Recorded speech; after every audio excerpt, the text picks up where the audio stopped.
Hi, I'm DelusionDispeller, and in this video I'm going to talk a little bit about borderline personality disorder. I had a situation happen not very long ago in which I ran into somebody that I think may have this disorder. Again, I was kind of irritated. It ended up bad because this person, as a typical borderline tends to do, got upset and pushed me away. And this is like the second time this has happened just this year. So, well, technically there was once last year and once this year. But this happened recently, so I wanted to discuss some of the traits of borderlines so that you might recognize them.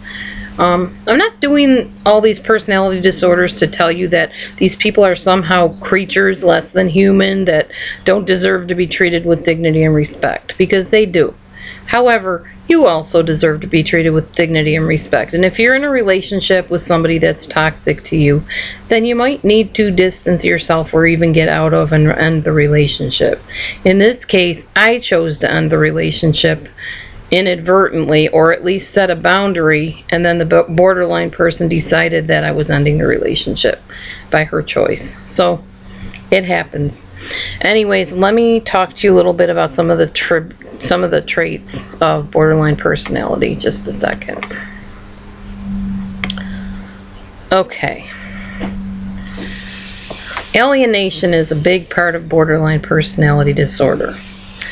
The hardest thing with being friends with somebody that has borderline is if they even perceive that you're going to leave them or hurt them in any way, they will alienate themselves from you or alienate you from them. For instance, in the case I was talking to you about earlier, I had to set a boundary because this particular person wanted to get me on the phone and just talk at me and not have a two-way conversation, but just be the one to do all the talking. And it got real old real fast because, number one, I don't have the time. Number two, I don't have the energy. And number three, that's not a balanced way of communication. Having somebody talk at you while you just sit there and say, oh, yeah, oh, wow, that's really rough. A lot of times borderlines will listen to what you say and say, oh, yeah, and then they go into what they had to say. So that's very frustrating and very unrewarding to have a conversation or communication with somebody that does that all the time. So you do best to distance yourself or set a boundary. In this case, I set the boundary by telling this person, I will talk to you online, I will chat with you in text, but I really don't like being on the phone very much, which is the truth. I don't. I'm more of a computer person these days than I am a phone person for the most part. Well, immediately I got the text back saying, don't contact me again, don't call me again, lose my number, you know, and that's how they react. They automatically assume that you no longer want to be friends with them, or they just don't want to be friends with you because they can't have it their way. They wanted somebody to be basically a verbal garbage dump, and as soon as you tell them you're not interested in that, then all of a sudden they turn you into the bad guy for even contacting them in the first place. So you do best to just distance yourself, or as I said, have a no contact rule, or just boundaries if they'll respect them, which a lot of borderlines won't. So that's one thing, alienation.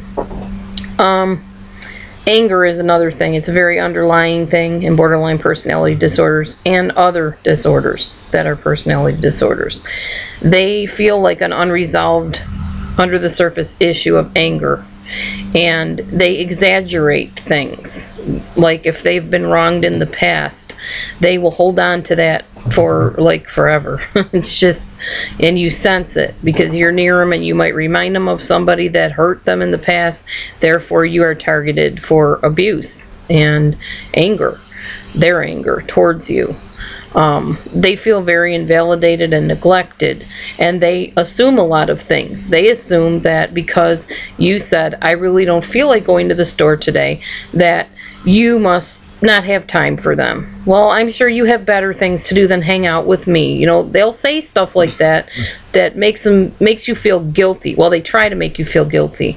The clue with somebody that does this to you is you can't feel any certain way but what you tell yourself to feel. So if somebody says that to you, well, of course you have more important things to do with your time. See, for me, that irritates me. because I know it's a guilt trip, and I don't like being guilt tripped by people. It's really annoying, and it's very immature.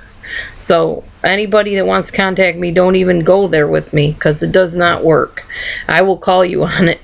I will say, don't try to put guilt on me, because I set a boundary with you, because I have a family I need to take care of, because I need to go to the store right now, etc.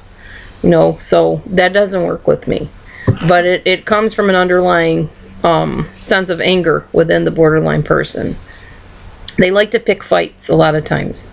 They'll bait you, and they'll pick a fight. They want you to get angry. They want you to become aggressive, and they want you to become emotional, so they can point at you and say, see, I told you, you're just like everybody else that hurt me. You're just like everybody else that left me and abandoned me. So it's kind of like a self-fulfilling prophecy in a way, but they use you to fulfill it. Let's see here. They are catastrophizers. They always assume the worst, or at least 9 times out of 10 they do. They always think that something is going to go wrong before it goes wrong. They get to be very irritating to be with long term if they're extremely borderline, because they tend to always see what I call the cloud in every silver lining. If there's something good that you're about to go to, they'll start talking about how, well, maybe I'll spill my popcorn, maybe I'll trip over somebody, what if this happens, what if that happens. You know, they're what if-ers all the time for the worst case scenario, always. And little minor problems are huge to them. You run out of gas. Oh my gosh, what are we gonna do? We'll never get there, and then the person will get mad at us because we didn't get there on time, and if I don't do that, I won't be able to win the prize. And I mean, it's endless catastrophizing, and it's annoying if you're not like that. So that's another trait. If you can tell, borderlines, narcissists really annoy me. The behaviors, I can't deal with them, and I won't deal with them. If they want to write to me in text and talk out their issues, that's fine.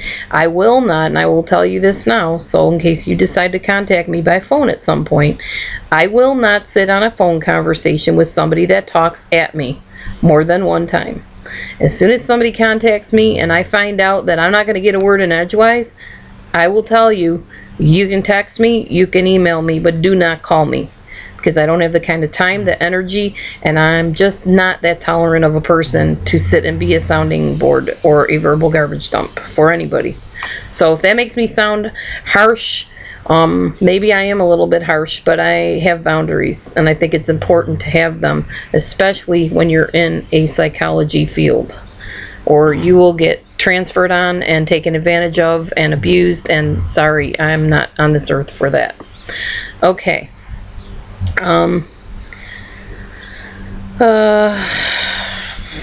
Circular conversations and arguments. These are conversations that go on endlessly. They will sit and argue with you till the cows come home.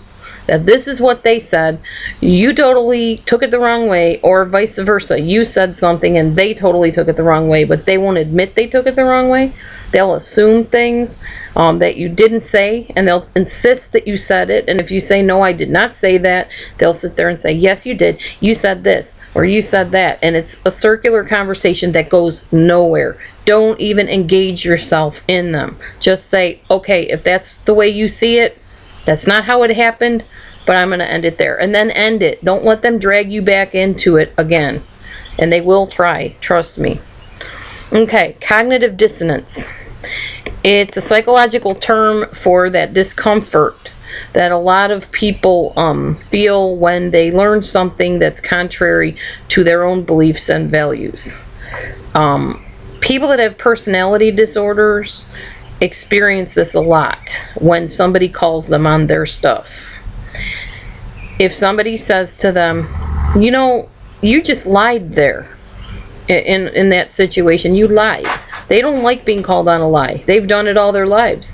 Now who are you to come along and call them on it? And they want to believe that they're these wonderful people that don't have flaws. This is kind of more narcissistic than it is borderline, in my opinion, but I've seen borderlines with this problem too. When they are confronted with their actions, and you tell them that their actions have hurt other people, or they have gone against their own morals and values, and you call them on that, yeah, they don't handle that well at all, because they are very, they wear their emotions in a very raw way. So if you peel the scab off of somebody's arm that it's not healed yet, it's kind of like what you do to a borderline if you call them on something that's a wrong behavior, and they don't like it, and they will get nasty a lot of times, or they'll try to turn the blame on you. Hang on just a second. Okay, I'm already over my time limit, but that's okay. All right.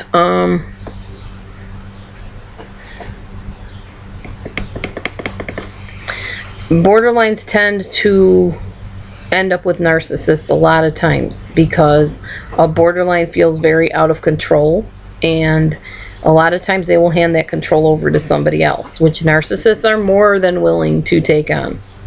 Unfortunately, the two kind of play on each other, and it doesn't usually work out real well in the end from what I've seen and experienced.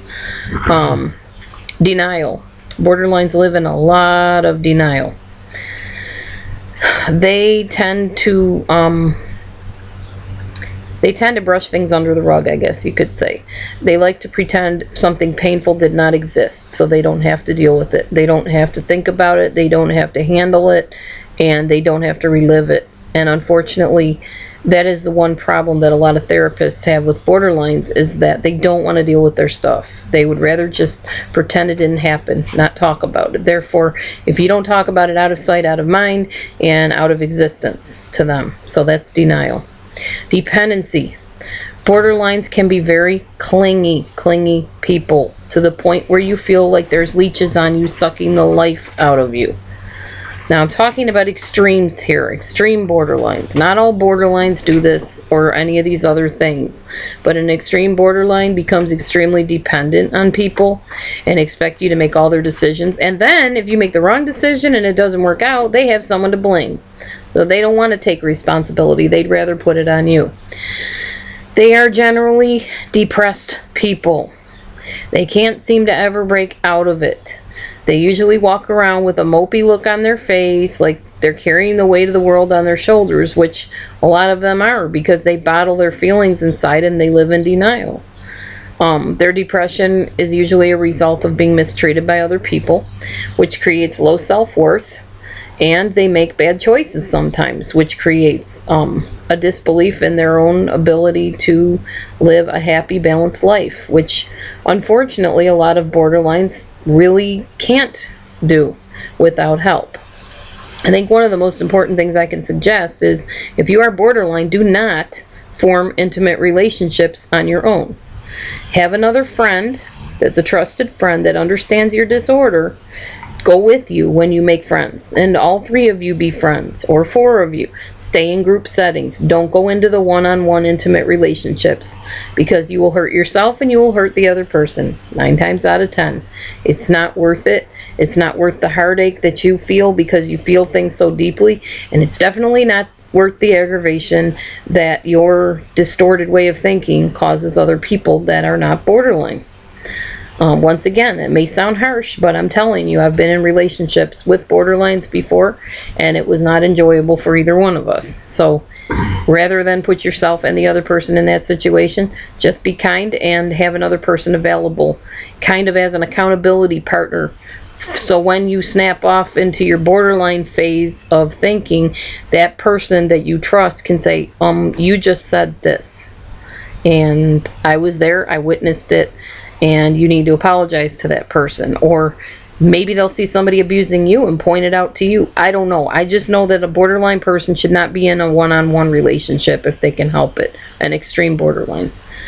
It's kind of like a psychotic person should not be left in a room alone with a stove on.